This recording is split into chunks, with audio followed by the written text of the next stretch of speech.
So when you think oppressive dictator, I think it's safe to say that you don't think social media savvy. But that is all changing. To start, Syrian President Bashar al-Assad has Twitter, Facebook, and Instagram accounts, plus a YouTube channel. Why not?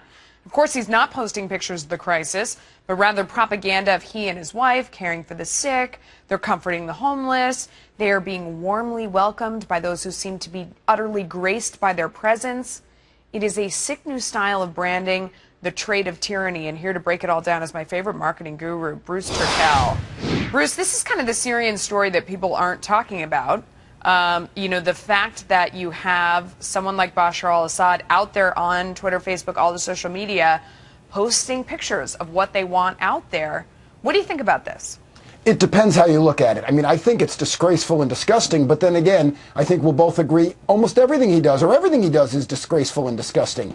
But what we have to understand, of course, is that social media is a new communications tool. Therefore, it's going to be used for a lot of good, and it's going to be used for a lot of bad. It becomes a propaganda tool, and that's how he's using it. I think it's not a stretch to say that if it had existed in the 30s and 40s, Hitler and Goebbels would have been using it as well. It's a way to reach people. It is, although, I mean, if you look at his particular sites, I don't think it's that effective, because you look at it and there's not going to be a lot of people that go and see all these pictures of him being loved and say, you know what?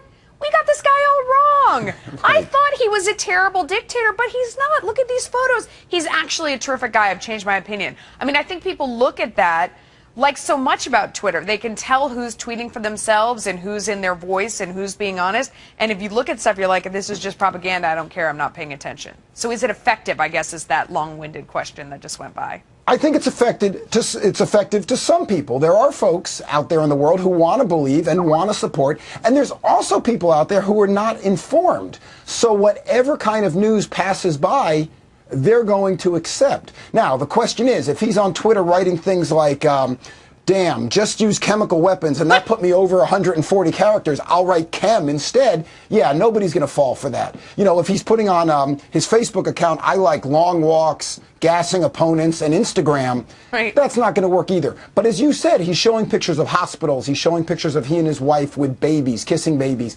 That's the oldest game in the book, and he's going to play it. He is going to play it, but I don't think it's that effective. I don't want to give him advice, but I kind of doubt he's watching, because I think he's probably pretty busy right now. What would be a more effective way to get your case across, or is there one? Well, I agree with you. I don't want to give him advice. I sit in this chair sometimes, and we're giving big clients advice that they're not paying you or I for, and I can deal with that. Yeah. But giving Bashar advice on what he should be doing, nah, no, not going to happen for me. You don't want to go there, but you do think that this is only the beginning. I think it's absolutely the beginning. What you're going to see, I mean, let's face it, tyranny is business. And as you say, follow the money. And these guys are in it because they make a lot of money. Therefore, you're going to see a lot more of it. Yeah, and it is free speech, I guess. Bruce, thank you so much. Thank you, Melissa.